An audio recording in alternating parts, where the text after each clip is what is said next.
suis partagé parce que autant quand j'entends les joueurs comme ça, s'excuser, la honte, tout ça, je me mets de leur côté et je me dis que ça aurait pu aussi me vivre à un moment donné dans ma carrière et que c'est pas facile de vivre des moments comme ça. Donc ça me fait de la peine de les entendre se remettre en question, d'avoir honte. Oui, parce que c'est le cas. Quand tu perds contre une équipe qui est inférieure en Coupe de France, et encore une fois, ça m'est arrivé. Alors pas à domicile, parce qu'à domicile, en quart de finale, c'est encore plus compliqué de l'accepter.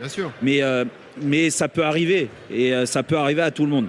Et c'est pour ça que dans les analyses d'après-match, que ce soit les joueurs, que ce soit certains spécialistes du foot, les experts du foot, comme on appelle, tu vois, les donneurs de leçons qui te disent « Ah bah ouais, mais non, mais le football, quand tu perds contre une équipe inférieure, c'est toujours un problème d'état d'esprit, c'est un problème mental, c'est un problème d'envie. » Mais arrêtez le délire.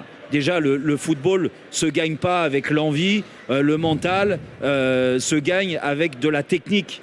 C'est le charme du football, c'est comme ça, de la technique, l'aspect technico-tactique, il rentre en jeu déjà avant de parler de course, de ceci, parce que je pense qu'on confond tout aujourd'hui. On met l'intensité d'un match, on met les duels en avant, on met le mental, l'envie, mais tu crois que les joueurs marseillais, dans un stade de 65 000 personnes, tu l'as rappelé, gonflés à bloc, ils n'avaient pas envie de se qualifier en demi-finale hier. Non, bien sûr qu'ils avaient envie, sauf que le problème, c'est qu'ils ne peuvent pas avoir envie de la même façon contre Paris que contre Annecy. Contre Paris, la motivation, elle est naturelle, l'adrénaline à son max, parce que ça fait partie du charme de ces matchs au sommet de Ligue 1 qui font parler, qui sont... t'as envie de faire sauter la grande équipe du Paris Saint-Germain. Oui, ça, c'est la réalité. Et c'est très facile à préparer ce genre de match psychologiquement. Après, il faut mettre les ingrédients techniques et tactiques pour essayer de battre une équipe qui est censée être plus forte que toi. Ils n'ont pas réussi il y a quelques jours.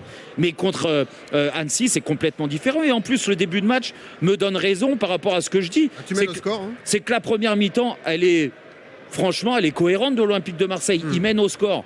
Le seul souci, c'est comment tu n'arrives pas à faire plus de différence face à une équipe qui était... en première mi-temps un petit peu morose d'Annecy, qui était prise dans le pressing, dans la qualité technique aussi de Marseille.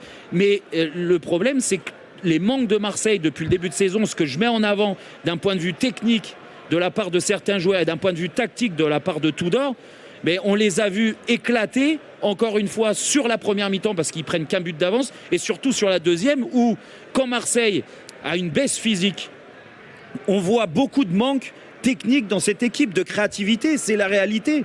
C'est la réalité, donc c'est pour ça qu'ils perdent logiquement hier. Et c'est grave de dire ça, parce que franchement, Annecy n'a rien volé sur la deuxième mi-temps. Le nul est un peu miraculeux, parce qu'il y a ce but à la 96e d'un jeune joueur, c'est du centre. Mais c'est pour ça que moi, je te dis, de trouver un responsable, mais c'est compliqué, ils ont tous leur part de responsabilité, que ça soit Tudor, dans ce qu'il a amené et ce qu'il met sur le terrain depuis le début de saison, où moi je reste persuadé que sur certains grands matchs, certains matchs où tu dois mettre plus de cohérence tactique, ce fameux déséquilibre, quand tu as l'impression que les joueurs sont complètement perdus, on va parler de Balerdi tout à l'heure, ils sont complètement perdus tactiquement, ils se livrent, ils attaquent à 7, à 8, et vas-y, on y va. Mais tu as un adversaire aussi, et l'adversaire, il est capable, même un adversaire de Ligue 2, il est capable de te mettre en difficulté.